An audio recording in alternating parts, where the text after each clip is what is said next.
Witches, grab your goat. Grab something to drink, something tall to drink, because it is time for the Witches Movie Coven. All by myself.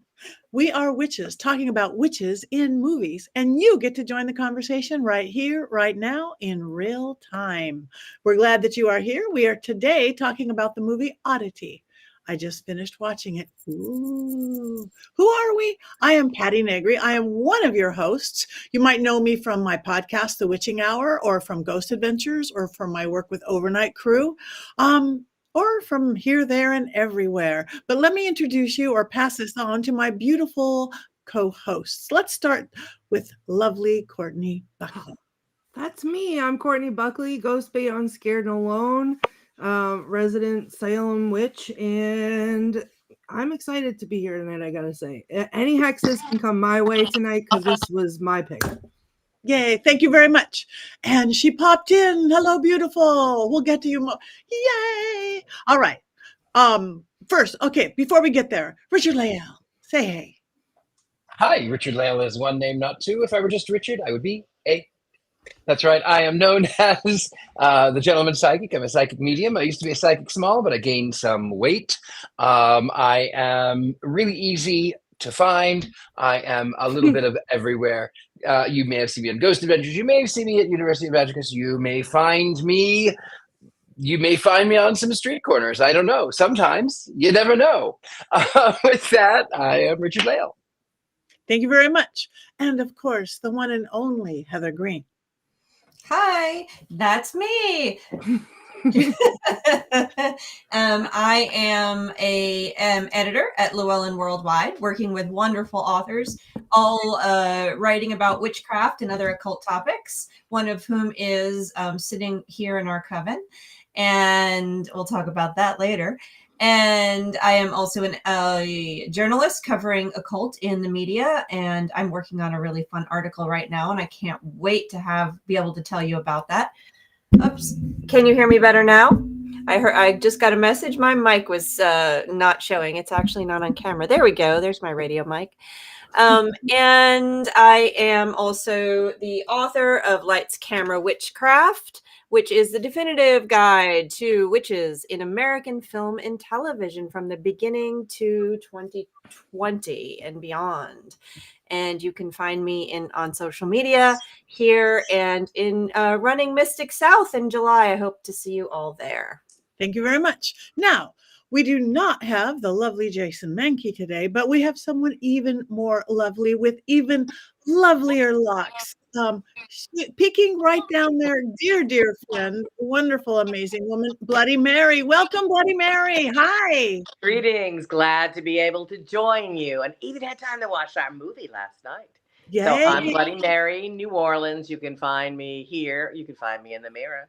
You can find me online, and I have a haunted museum. I do ghost hunts, readings all the time, and I'm a voodoo queen and a voodoo mambo and an author too. So, look for me. You'll find me. We'll find you. Can you sit taller or move your camera down a bit? Sorry, I can't see it because I'm only using my phone. It's only showing me a little bit. All we see is your eyes. Okay, a little further. We can all do this together. Up, more. It's not letting me see the picture. That is the problem, to know what I'm doing. There. Stop. Once my tilt changed, I'm going to have to move this whole setup. But I'll do that. You all talk. We don't have to look at my... Okay, well, she's working on that. It's a lovely view either way, but we'd like to see more of that lovely face of yours. Today's movie, Oddity. Hope you all watched it. It's a recent film, 2024, I do believe. And if you didn't watch it, just in case, Richard-Lael, do you have an unbiased synopsis of this lovely film? I do certainly have an unbiased synopsis of this film. This is, as you mentioned, Oddity 2004. It is a film that begins with a murder. Like every good films, they always begin with murder. So this one is, in fact, an unaliving of this woman while her doctor husband is working nights, slaving away in a mental hospital. like all good doctors do. And so it cuts again to present day. Apparently, you find out that that was in the past, and this doctor enters into this curiosity shop, which is hosted or owned by a blonde woman who's also a psychic and a medium. And she has a rather strange way of greeting her guests by saying that everything in her shop is cursed or haunted. And so as they approach, you find out that this is the husband of her sister, who was the murder victim all that time before. He presents her with an eye, a glass eye, and as it turns out, it was supposed to be the killer of her sister. So they leave. She decides she's going to come up and pay a visit, and it turns out that he didn't wait very long at all before getting into another relationship after the murder. She pays a visit. The girlfriend is not happy to be there. She wants to leave. She wants to go back to the city. She's afraid to be in the dark, and I don't blame her because, again, the previous wife was murdered in that house, and the sister comes in with a very peculiar gift, a gift that was presented to her mother. It's a wooden dummy that has all sorts of holes in it. There's a lot of plot holes, and that's one of them. It has a lot of holes in it, and inside are these little things. Now, of course, yes, we move things out of the top of the head. As it turns out, long story short, the doctor goes back to work. The clairvoyant medium realizes that, for one, he had been cheating on her sister long before, and that it was not the man with the glass eye who had murdered her sister. It was, in fact, the assistant, the orderly, who looked like a serial killer to begin with.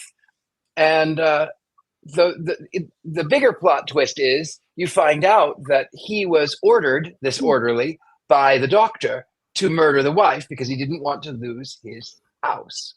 So he says to her, okay, the girl drives away, the girlfriend, the wife drives away, and she has left this blind woman in the house who is, of course, being stalked by, again, this orderly.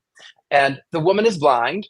And another plot hole, the doctor takes his mobile phone and he sets it down. He says, I'm going to go back to the city. There's signal right here. I'm going to go back to the city. And when I call this number, I need you to pick up that phone and I need you to talk to that phone because I'm going to give you the evidence that man with the glass eye killed your sister.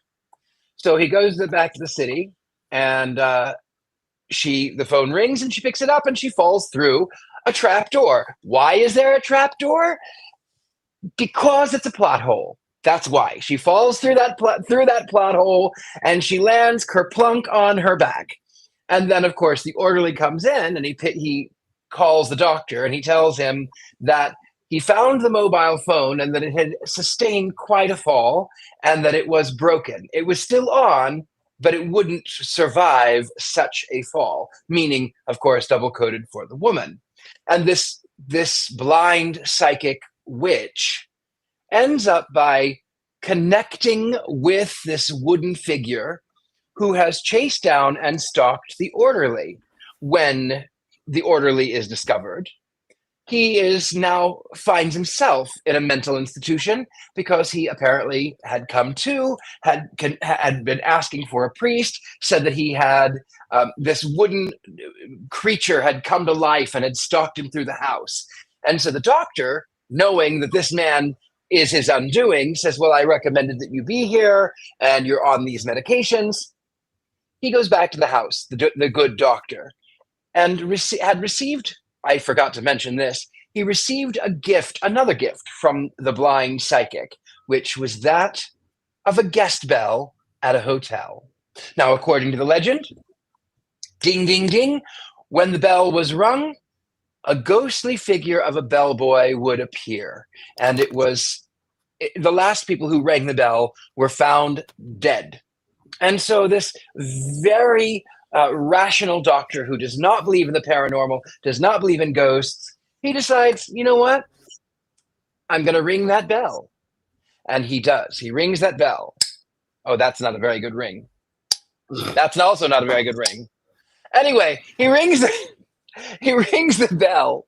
He rings the bell, and he waits and waits and waits. Here we go. We got a bell. I think we got a bell. Is that a bell, Mary? Yeah. Bloody Mary? And the right time. There it is. She's got the desk bell right there. Rings the. Oh my See, goodness. there's a desk bell. More bells. Am I talking? So they ring the bell, and he sits there in the dark, and then over his shoulder appears this ghostly figure of the bellboy.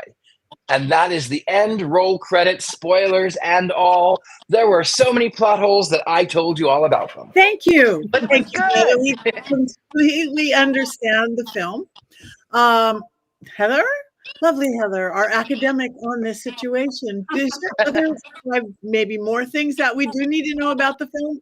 With our Sure. I have a few things, not as many as some, but I've got some interesting things to talk about. So first, I'll mention some basics. Then we'll go over a few of the actors. And then we're going to talk about the wooden creature that's sitting lovely at the table. And I'm going to spend 3 and 4 talking about that topic. And then 5, some trend assessments, which might be interesting for y'all. So first, let's just talk about basics. First of all, it came out in 2024. It showed first in I believe it was the spring at South by Southwest, the Indie Film Festival. And it did win some awards. It was played at midnight, I believe, and people loved watching it at that time. It had that creep factor that was perfect for a midnight showing. And then eventually aired. I'm speaking like a television. It eventually hit screens in the UK later in that summer, and it has done pretty well successfully.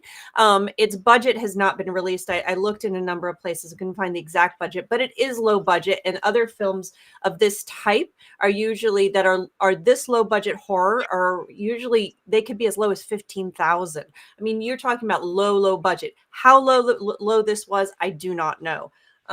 But it is considered an indie film with a low budget, and is typically just a small number of actors, and more or less filmed in one place. And apparently one of our Coven members in the chat lives right by where this was filmed in Ireland. Colin, if you want to say the name of the town or the name of the castle or the farm it was filmed at, please share that in the comments, because apparently you live close to it. So it was filmed in one location. In fact, it was the same location as the director, Damian McCarthy's other film that he's known for, Caveat. So it was the same location he used in both cases, but it's made a reasonable, close to 2 million, from what I understand, internationally. So it's doing pretty well, and it's pretty popular. It gets pretty good reviews. So let me talk about the actors real quick. These actors are not ones that you're going to have seen all over. They're not necessarily known, but there's a few that are worth mentioning. You have Carolyn, and I can't read my handwriting as usual, Brecker. She's the one, these are mostly Irish actors. She's the one who plays the main character, the blind sister, as well as the other sister. They're twins. Wait a minute. You mean it was one woman playing 2 characters, 2 sisters? How can that be? They weren't really Movie twins? magic. They did that in Sinners. Wow. They did that in Sinners too. Go see Sinners. They did it in Sinners. It's like a Freaky Friday or something. That's freaky. It's an oddity, isn't it? That is truly an oddity. They keep coming. So she was in You Are Not My Mother and in Quiet Girl. These are not necessarily films you might have heard of, but you may have. I'm going to talk about Tag, and I'm probably pronouncing that wrong. Murphy, he's the one who played the guy with the glass eye. Apparently, there's another film about that particular character that the director wrote and direct. But this guy here, he was also in Black Sails, if you watch that TV show, as well as Vikings, if you watch that one, and Northman. I don't recognize him from either one, but he was also in the TV reboot of Time Bandits. Did not watch that. Someone here said he was also in probably the current version of The Shining, or does that just? I did not see that on the list. Does it ring a bell? There you go. We have Steve Wall. He was in Dune, part 2. I didn't recognize him, but the Ghost Train and the English. So I think Colin's chiming in here. He says he thinks it's Banty Park House, about 60 miles from where he lives. And he's adding here, I'll read this, a lot of A-listers live down there, like Jeremy Irons, who owns a castle nearby. So that's pretty much where this was filmed. It was a beautiful setting, I have to say. And some of the other actors appeared in the director's first film, Caveat. So these are not actors that are well known, but they have been in a bunch of things. They're just not films that you are going to see regularly on your local Netflix station. So the third number I want to talk about is this wooden creature. This wooden creature very much fits into the Gollum category of magic. And the Gollum, there it is, frightening in all respects. You can't tell if it's clay or wood, but she does say it is wood, which is classic to the Gollum story. Gollum comes from the Jewish folklore, not from Lord of the Rings originally. And it is the idea of bringing this earthbound, earth-created creature to life, to help, to protect, to do something for you. So that is this Jewish folklore. It is very old. I am not a Judaic scholar, so I don't know how old the Gollum is, but there is evidence of talk of it back before medieval times. It has been around a long time, the concept. And what's interesting to me, the original Gollum was supposed to be out of a mud or dirt, but is out of an earthbound material. So this one's wood. It counts in my mind. But what's interesting to me is the link of the original Gollum, the concept from Jewish folklore, to other stories that we have discussed here and other stories that are prevalent when we talk about witchcraft and folklore. And that's particularly talking about the scarecrow, the Bootseman in Pennsylvania Dutch culture, or the movie Pumpkinhead, which, everyone who's listened to me talk knows it's one of my favorite horror movies. And this comes from this was in Hawthorne's story. Of course, Nathaniel Hawthorne, coming from Salem, he wrote a story where witches are in a living scarecrow made from earth creatures in their own hands to protect and to do their magic and to do what they need to do. This is a typical, this connects, this creature we see here is very much connected to the Gollum, very much connected to the legacy of the Scarecrow. The Gollum in Lord of the Rings is a slightly different thing. It's not exactly the same thing. That's a transformation of a living creature. That's not the Gollum we're talking about here. But this idea of the Scarecrow, of this living being being created to protect, is very much in line with these stories about the Scarecrow. And of course, Pumpkinhead, just go back to Pumpkinhead. What I think is interesting here is that Pumpkinhead movie also links to this, because you have the connection between the Pumpkinhead and the main character, who want justice done for themselves. And in the end, they regret some of what they did. They know they're going to hell for what they did, but they did what they did. So there's an interesting connection between those two. I think that's fascinating to study. I would go back and watch Oddity again against the Pumpkinhead and against that lore. And we can also connect that, Patti, to puppet work. That's not far. Now this is, there's Pumpkinhead. There's my favorite guy. And this also connects to puppet work. And what's interesting is that the director said before he made this film that he was very interested in movies where dolls become alive. And he wanted to create a movie where the doll itself was human size, which brings us from the puppet to the Gollum. Yeah. So there's a fine line between really a puppet that you're using and enlivening, or a magical doll, which we talk about too. I've got some new ones back here that are watching us now. They're on the other side. Hold on, I'm backwards. And there's a fine line between that and what we're seeing in this movie with this Gollum character. Because what she's doing is the Gollum is created, but then she's adding the pieces in like you would add to a puppet. So it's a very interesting sort of blend in this giant wooden frightening creature. And then the last thing I want to just say is that trend assessments, they're hard to do. I usually like to give you context of why movies are being made at a time. It's hard to do that when you're in the middle. It's hard to tell the full scope of what trees are in a forest when you're in the center of a forest and only can see 5 of them. So it's hard for me to tell you trends, but I will say that this one kind of fits with what we watched what did we watch? Hereditary and some of these other movies that are dark. They often end with the bad guy not fully dying, not really knowing what's going on at the end, which we have the case here. They're usually a slow burn horror. Which is similar to this. This is what I'm seeing, but is that the trend, or is that just what I've been watching recently? I'm not 100% sure, but I've been seeing this, and it flows really well with this idea of society being a little bit unbalanced right now. And you saw that in the 70s. You see this now. Thank you. That's brilliant. And yes, I was sitting puppet the whole time. It had tag locks. It had everything. It had everything you put into a puppet. It's like, I read your book.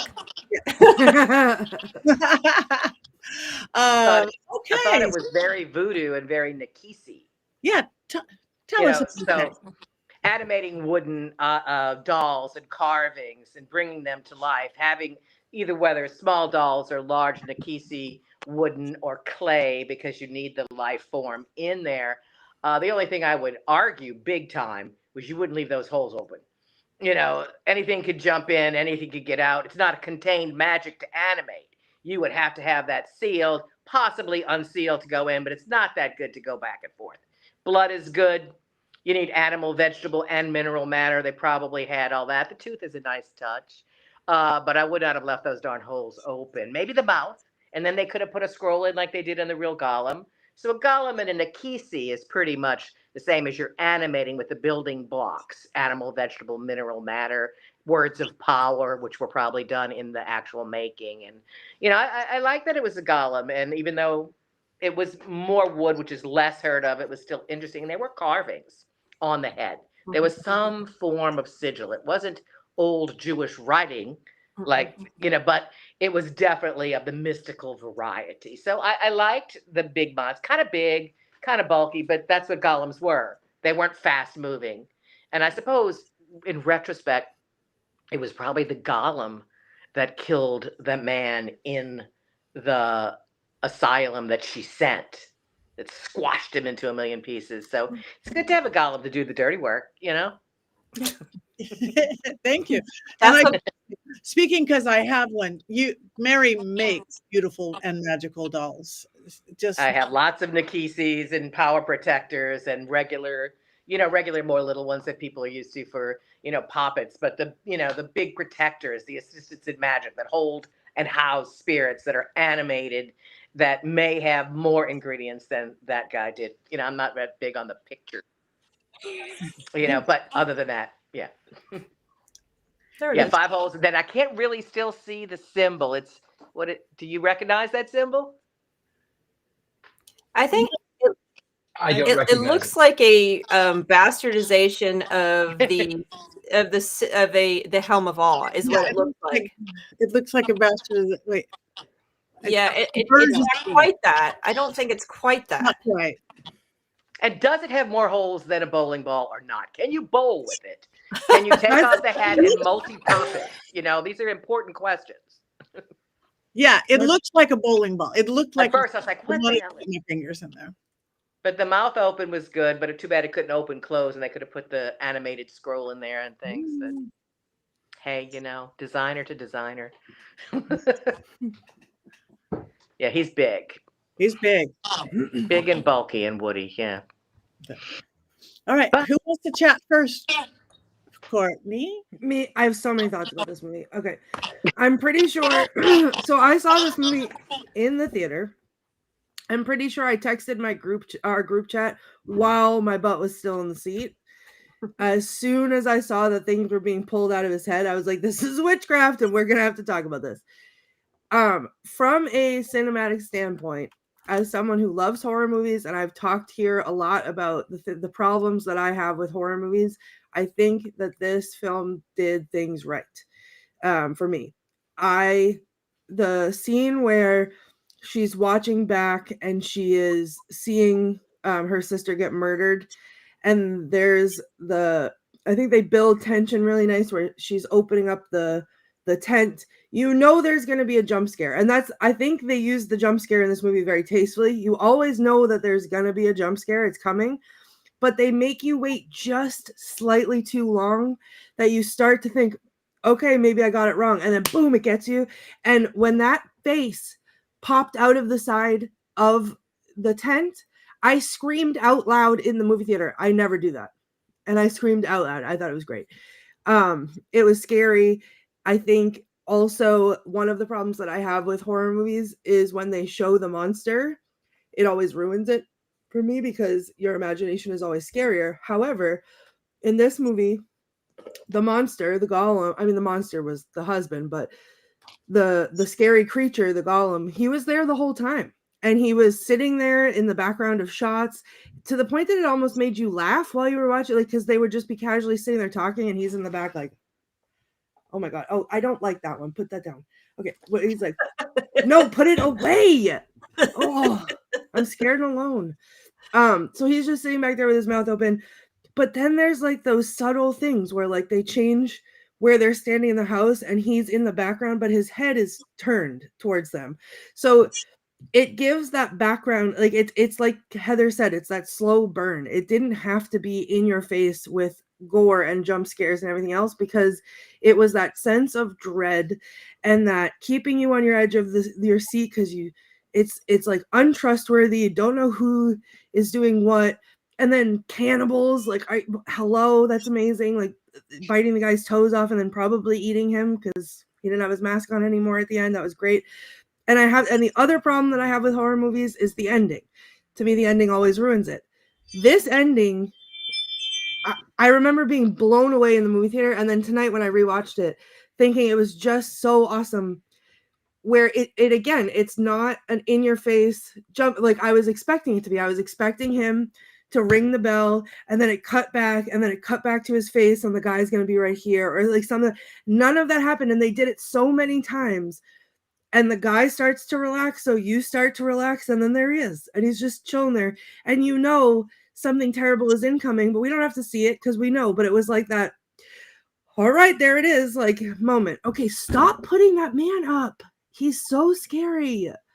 That face with the eyes, he's so creepy. Ugh. Anyway, that's better. That killer, that monster is human. The Gollum one is not scary. I rooted for that one. The one in the mask, the serial killer, the human monster, that was the most terrifying. This is the most terrifying monster. I agree. Monster. And him being like him, when it cuts to him talking to the husband and he's like asking about like staging the murder and then being like, do you want there to be like, is there like a what do you call it? Essay. Right. A sexual component. Right. And like with like the thrill in his eye, like he's hungry for it. Gross. Like it's terrifying. And then to be a person in that field and what, you can't break up with your wife, so you're gonna just kill her? Like that's happens all the time. So these are real monsters. And you know, sometimes movies like this, if you've been in a situation like that or not like that, but close to that, and or you're afraid of something like that happening, like it gives you a little boost. Like you root for the bad guy sometimes. Not the murderer bad guy, but like the creature bad guy. And wasn't it funny, Ms. Courtney? I think oops, there goes Black Phillip. The funniest thing about the killer was that he was scarier with his mask off. Right. Well, That mask was pretty scary, but yes, as a whole, as a character, he was scarier as a man, as a person. I think He looked like a killer. Yeah, he did. he did. But I think humans are always more scary than ghosts or spirits or anything create. Always. I was actually on a ghost investigation last night, and lots of scary spirits, lots of good spirits, everything. But when we thought a human had gotten in, that was when it got scary. It's like, oh, that was scary. It's like, we're on the middle of Hollywood. This is not okay. They might hurt us. The spirit's not going to hurt us in the same way. So If I can jump in on that, this gets into get back to my trend assessment, is that one of the things that we've seen since like the last 10 years is this kind of renegotiation of who's the bad guy and who's actually the good guy. We've been seeing it in Marvel movies. We've been seeing it in superhero movies. We've been seeing it we saw it in witch movies, the turning around of In what movies? I don't know which movies. Yay, Heather. I'm just talking about any, but we've seen this happening where, and you'll hear me talk about this all the time, is that we take these bad characters, some like Maleficent or the Joker, or in Star Wars it happened years ago, but more and more, and also in more recent years, the good guys turning to witchcraft or to turning to these other forms to get the justice they need. And you're seeing that more and more and more. And that's a direct reflection of our society today. That's a direct reflection of where we are psychologically and how that's expressing through our public stories, which is what's coming through. And so you see that over and over again. You see, like in the movie The Witch, another slow burn horror indie, you see that she has to turn to witchcraft. She has to sign her name, and she has to hang out with, living delicious. The only way for her to live deliciously is with Black Phillip. So she turns. Yeah, we all have to hold them up for the. So we have, there they are. So we have to, you see this over and over again. And this is another one. We saw it in Hansel and Gretel. We saw it in, there's a bad guy, and then there's people that have to do whatever it takes. And even if that means turning to something that is bad, or just turning to witchcraft and magic, or, having a Gollum. And that's the whole Hawthorne story. That's the story from the 1800s that he was writing about, that the witch was wrong. She had to turn to the scarecrow and animate him to get her justice because society would not give her justice. That was his moral tale. So that's an interesting, 100 plus years of coming back, that idea. Right. I'm having a realization that I would like to share. All of these movies are movies that you just talked about are movies that I love and that I connect with really strongly. And it also, the way that you just described it clicked something in my brain that's also how I practice witchcraft. So I'm not like, people who are not educated on the subject will be like, oh, witchcraft, like, oh, it's scary, or are you a good witch or are you a bad witch? I'm neither. I do good things and I help people protect themselves, but then I also do bad things for people who deserve them or have earned them. And I don't fear, like, voting down against the killing obviously, tree to Jason every week because he is terrible. So he has awful opinions. We need to talk about you turning Thumper upside down last week, but we can save that for later. What? You need to continue. You need to continue. We'll talk about what you did to Thumper another time. Yikes. Okay.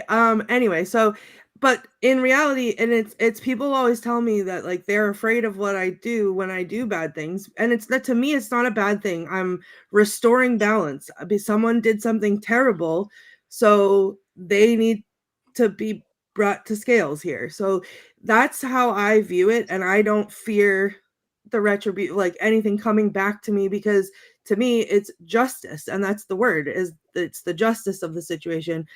And I don't know, it's the way that you just described it, that like the person, you don't know who's the bad guy because it's all relative and it's all a gray area.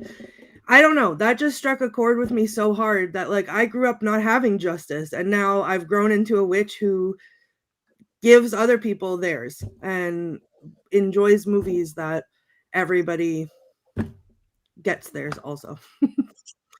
While we have Bloody Mary, I wanted to go back. There was someone asked Correct. Bloody Mary. This was Mystic Whispers podcast. Nicole G asks Bloody Mary, question Bloody Mary, how can we obtain one of your dolls? Thanks. Oh, easy. Call me. I have blanks that are partially made that are inexpensive with instructions I can send you, and then I have custom ones that I make for your mystical, magical, or protective needs. So you tell me what you want to make custom ones. The more custom, the longer it takes, the more might cost. And then I have some really cool ones. I've just started pouring my own clay and my own kiln and doing extra portions so I can make real golems and I can add real things inside. So yeah, I make all different kinds. So you can just go to my website, bloodymaryneworleans.com, or call or come to New Orleans and shop at my shop if you're here. Thank you. Yes, beautiful, beautiful, beautiful, amazing, powerful dolls. I want to go back to the husband deciding to kill his wife instead of divorce her. She said, because what he said, because she couldn't live without me. It's like, that's all I have to tell her. That's so because men, come on. That's She couldn't live without me, so I'm going to kill you. And I want the house. Yeah. Yeah, but that happens in real life. That just happened with a friend of ours, Richard-Lael, with Aaron on Ghosted. That is, yes. There wasn't witchcraft involved, but she did get an incarcerated person. She hired an incarcerated person to kill Aaron. Well, yeah, there was. If you remember back from the Ghost Adventures, though, that I was on, not to do too much, but there was some weird things in that reading that I gave Aaron that connected to. But was he married to her then? To that? Yes. He was married to her when you did the reading? Were they married when you did the reading? I think they were dating at that point. Because when Patti, when you and I did the opening of Zach's museum, I think they hadn't met yet, or they just met, right? I think that was somewhere in there, yeah. That was like 8 years ago, right? Yeah. But it does happen, Patti, as you were saying. It does happen. And then, who knows if there was some mystical thing, but I'd rather kill him than divorce him. And what about my place? I mean, he killed her at my place, and I deal with that every day. There was a murder-suicide there, and with their spirits. Don't know if he would have had to divorce her, but he also didn't have to cut her up and eat and cook her either. So. Oh yeah, Miss Courtney. By the way, Miss Courtney does Scared and Alone, and she's going to be paying a visit. Yeah, there's a murder suicide at Bloody Mary shop. The cooking. I might just fire him and divorce him, but don't tell everybody. It happened a long time ago. It had nothing to do with it, but there's a lot of murder in New Orleans, and this is a murder suicide, and their spirits are some of the spirits that are there. So, it was a relationship that went wrong at a really bad time, in Katrina. So, yes, this happens. It's quite close to home, literally, Yeah. Yeah. Right. Like close to home, literally for you. That's amazing. Yeah. I mean, every day I got to deal with it, and it changes. And this is now 19 years later after it happened, and the spirits are still sometimes fighting. Still trying to figure out inside, it's never over at the moment. So yeah, so there was ghosts in the show too. So that I like the ghost angle. So I like the ghosts. They had everything. Haunted items. I have haunted items in my shop for sale. They had dolls, golems. I got that. Murder. We had it all. I can't go to New Orleans because I don't know what I'm going to come home with. Probably all of it. I have to talk people out of that foolishness every single day. You can leave your house if you feel that way. No, I don't mean that. There's no place you could go that isn't filled with spirits. I don't mean that I'm afraid of carrying anything back. I'm talking about my bank account. Oh, that too. Again, don't leave your house, turn off your computer, all those kinds of things. Yes, you will probably spend a lot of money. You probably drink too much too. But I don't drink, but I'll spend it all in your shop. Everybody's worried about, I'm going to bring a spirit home if I do this. So if I said what that woman said, you know, everything in this place is cursed. When you buy it, I'll lift the curse for you. I'd be so damn busy, and people already think everything in a witch shop is cursed. You know, they think that the ghosts in the haunted part are going to follow them. I said, babe, you better not be staying at any hotel or eating in any haunted restaurant here because they're going to follow you from there too. You know, they're everywhere. Everywhere. I thought that was fantastic. I love that idea of cursing everything and only lifting the curse if you Right. purchase it. I thought that was like, oh my goodness, who needs alarms? That's A perfect. lot of people think that, but yet, unfortunately, sometimes people do steal some things. And yeah, I put little videos out. It's like, okay, you know, that's on you. Everything's but see- warded, you know. See, I believe if you told somebody that, you didn't really curse your items, but you told somebody that and then they stole something, they're going to create. No, they stole Yeah, they something. So will. then I put a video out and saying that they were cursed, which I really I have a funny story about a curse. go for it. So that famous painting of me as the Right. devil that is usually, that was in Ghost Adventures, and the famous painting of me as the devil. So that painting actually happened. This pillow right here, the painting on the pillow, it was really funny because I was living in Hollywood. I was bored out of my mind. I got dressed as the devil and I went down the street because I thought it was funny. And a friend of mine said, "Oh my God, this is so beautiful. You have to let me take your picture. You're going to love it." And I said, "No, it's silly. It's silly." No, let me. And then she did, and I loved it, right? So I loved it so much that I actually put that on my business card. And at the time, I was a celebrity impersonator. I played a lot of different characters, mostly Johnny Depp, but I played a lot of celebrity characters. And this fella comes up to me, "Oh my God, Willy Wonka. Oh my God, I have to take a picture." And I said, "Of course. I work on tips and donations if that is okay." And he says, "Oh, I don't have any money. I'm not gonna give you any money." And I said, "That's fine. You don't have to give me any money, but there has to be some exchange. I'll give you free pictures, so you can just give me your soul in exchange. That's perfectly fine." And he goes, "So I'm not going to give you any money. You're going to let me have some pictures." And I went, "Yeah, take as many as you want, but you have to shake on the fact that I now possess your soul." And he's like, "But I'm not going to give you any money." "No, don't worry about it. I've got plenty of money. Don't worry about it. Don't you worry about it." So he takes picture. He's really happy. I hand him my business card, which has the image of me as the devil, and it says entrepreneur, psychic, medium, entertainer, collector of souls. The usual things, right?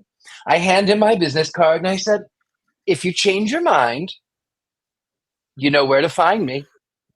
1 week goes by, and he comes back. He looks like he hasn't slept in days. Please, he says, "I've got to have my soul back. Please let me have my soul." And he takes out $100 note. And my friend who played Edward Scissorhands is like, Willy Wonka, give him back his soul. Give him back his soul. And I went, "I was feasting on that one." Fine. Luxor, Nuxor, burst and burn. Oh. All right, there's your soul. He throws $100 at me and he runs away. Never see him again. Easiest $100 I ever made in my life. I'm obsessed with you. I am obsessed Weirded with out you. about the soul thing. People call and ask me, that's like, that is not a voodoo thing.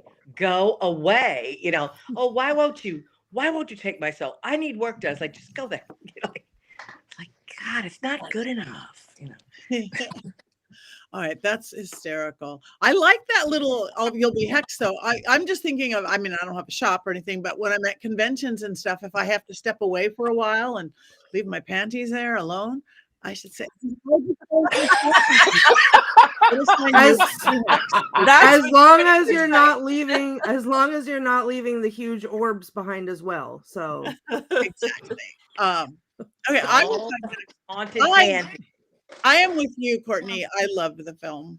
It's everything I remember from a kid being obsessed with Alfred Hitchcock, with the at the edge of your seat, just what's going to happen, that slow pace, the beauty of everything. The house was the star in itself, that old, new, scary, middle of nowhere. I don't even think I would stay there by myself. I would if there weren't some silly trap door. Why is there a trap Those are the door? plot holes again. Like, why does she have the clamps? Like, where did those come from, and what made her take the stuff out? What possessed her to take the stuff out of the head? I was like, okay, you're in this room. There's this big scary wooden thing, and there's holes in the head, and you just happen to have some medical clamps, and you're like, I think I'm gonna pull them right out. I have them.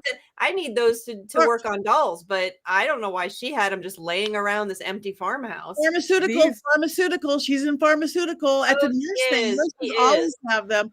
They didn't say if it was medicine or clamps. Yeah, but still, I loved the movie. I love question that. But when I have that exact little thing from when I worked in a hospital, and it makes a really good roach clamp. So maybe it was. And it is for dolls. She's right. That's how you fix broken dolls. I use them for dolls. I have 3 sizes. I have them. I don't work on dolls. My Black Phillip has a butthole still, and I have them. And I have these. Mine are antique embalming artery clamps, but I have them. You never know. That's not a plot hole to me. Because I stay overnight at that house. Colin, I'm coming. There. We could go to Ireland. Okay, and the blood in the vial. The tooth I like, the blood in the vial. I'm sorry, you'd have to pour it. No, you wouldn't leave it in a vial. I wouldn't. And was it her blood or was it her sister's blood? Whose blood was it? I think was it both of their blood? Both of their blood, I think. I like this movie. I think for the same DNA. For a short, for a low budget horror film, I think they did a really good job. It didn't feel like a low budget horror, other than it, the limited cast and the limited, but Hereditary had a limited cast and location too. I thought it was very well done, and I enjoyed it. Plot holes and why there was the trap door. I didn't care. It just, I was interested. I kept my attention. So I applaud them completely. And I like that we saw the girl ghost at the end, the sister in full form. So, that both girl ghosts are going to be okay. Probably take over the house. Everybody is dead. Happily ever after. Yeah. Mm-hmm. I will say that as much as I love this movie, and I do love it on the rewatch, it was less impactful on my television. It's one of those that if you didn't see it in the theater, it wasn't as impactful. So I had the experience, obviously, of seeing it in the theater. Watching it at home, it was great, but it didn't pack as much of a punch at home on my TV. Because the house was scary. I guess we're all forgot. We don't get to go to big screens too much anymore, huh? I do. You do? She's a movie girl. There's not a lot here, I find, but maybe it's just my laziness. I have a rule where because it's happened to me so many times where I've watched a movie and I think to myself, this would have been awesome on the big screen, and I missed it. So a long time ago, I decided that's my going out budget, because I don't drink, I don't go out to bars or do any of that stuff. So my going out budget, my entertainment budget is spent going to see movies the way that they were intended on the big screen. That's good. I salute that. Who wants to go next? Mary. Well, I've been saying little things all along. I didn't know we were taking turns. I really do like the film. I thought it was very good. I wasn't scared, but I didn't go in with the intention of being scared. I was intrigued, which I think is even more important. It held my attention the entire time. I liked the acting. All the actors, whether they were known or not, were good actors. They were all believable. The husband was a jerk, and I could say that about a lot of movies.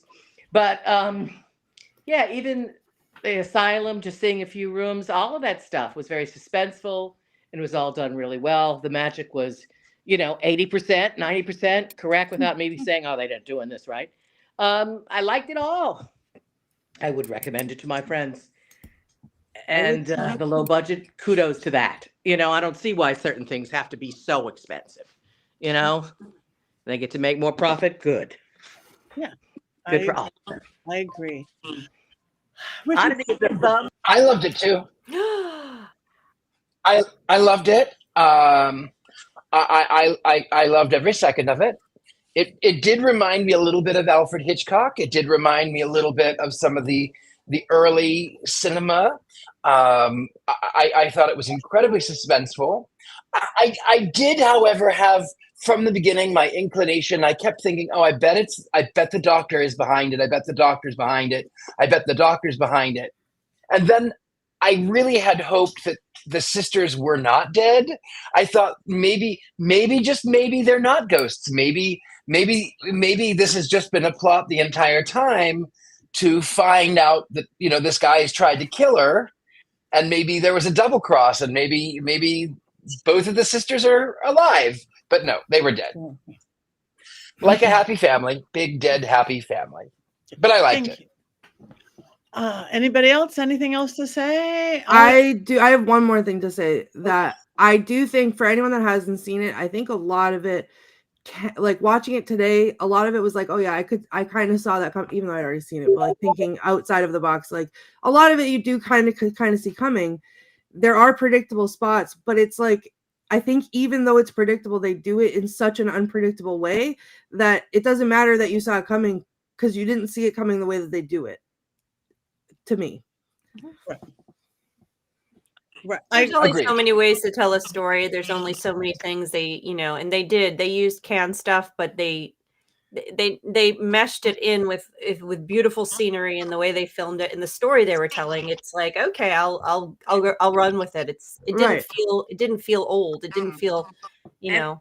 I found myself not trying to second guess it.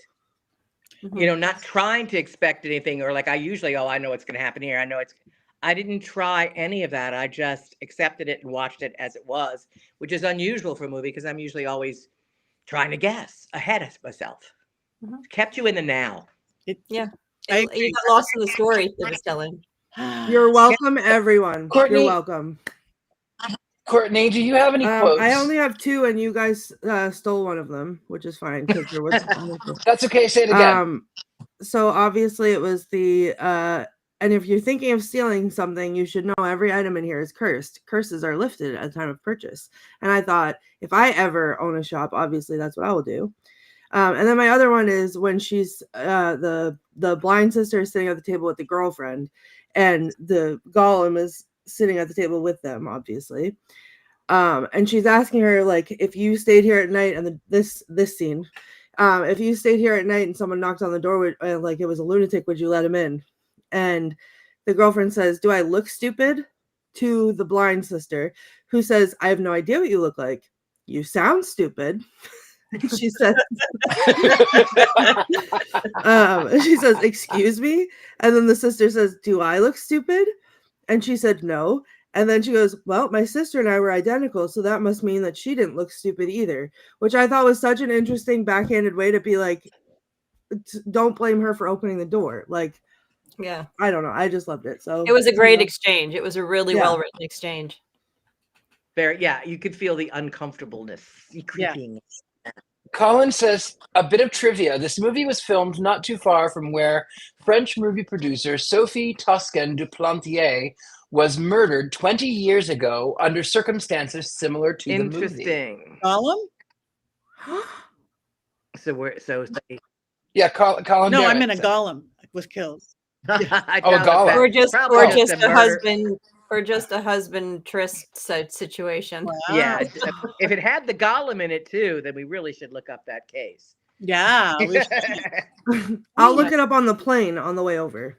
There's a mechanical Gollum still walking underneath Spain at one particular point, made hundreds and hundreds of years ago. So some of them were actually mechanical, which is interesting too. Really? Yes. Wow. Very few, but All right. We don't have Jason's Mankey minute moment. Does anybody have a mini Mankey moment? No, what we does don't. that mean? We can't do him justice like that. We can't do it. None of us can do what he does. I don't His know what that opinions, is. his opinions are terrible and wrong most of the time, but his Mankey movie minutes are fantastic. So, Yes. Sophie, Mankey movie minute. oh wait, can you tell me what happened with Thumper? How I hexed Thumper by accident? Oh yeah. Well, we were all just minding our own business and having a nice chat about the movie, and all of a sudden Thumper turned upside down. And he couldn't right himself, and he was talking upside down, and it took him a few minutes to figure out he was even upside down. He wasn't getting a nosebleed or anything. He was just hanging upside down. We And blame so you. May I we ask blamed who you. We Thumper figured is? you got him. Yeah. Who's Thumper? He's one of our guests that comes on. Yeah. Oh, he's not a rabbit. Okay. Not a- He's He aware. is in another movie, but no, this is not that Thumper. So you can Wow. rewatch the show from last week, and you can see where he turns upside down. And I think it happens twice. So we blamed you. Oh, Figured well, it was you. naturally. Yeah, Mhm. probably. Was Jason saying something ridiculous? It might. It's quite possible, and you just There you go. missed There you go. Thumper instead. Well, Thumper does like to imitate Jason sometimes, so I probably just my magic got confused. I'm sorry. All right. On that note, we are getting close to the end. It is time for us to vote. Wands up or wands down on the oddity. Now that means all you guys in the chat room too. Wands up, wands down. Up, up, up. Put that away, Heather. That's my new wand. No. Does it rattle? It looks like a rattle. Does she? It Oh does my rattle. God, it's horrifying. Ah! It's making eye contact with me. Don't do that. Okay, Is up, that better? up, up. This is our first Yes. unanimous in a No. long time. This is our first unanimous in a long time. Let's see. We got in the chat room. Wands way up. Wands way up. Long distance hexing from Tabitha. We love you, Tabitha. Wands up. Can't give full up. She'll give it a neutral. Robert gave it a neutral. Okay, we could have one neutral. We love you, Robert. Anyway, yeah, that is horrifying, Heather. And I'm a doll person, but it needs to be a really strong rattle. You got to put some like rocks in her head. It rattles. It see hear the bells? Oh, now I do. I'm gonna hear those bells in my sleep now. Okay, well, wands up and one neutral on this one. So if you guys haven't seen it in your Oddity, you can find it. It's streaming. I highly recommend it. Check it out. Next week, I will not be here, but there's a fabulous film. What are we seeing next week, Heather? The Tragedy of Macbeth, which is a 2021 film. That is Macbeth. And if you cannot watch that one, just watch another version of Macbeth.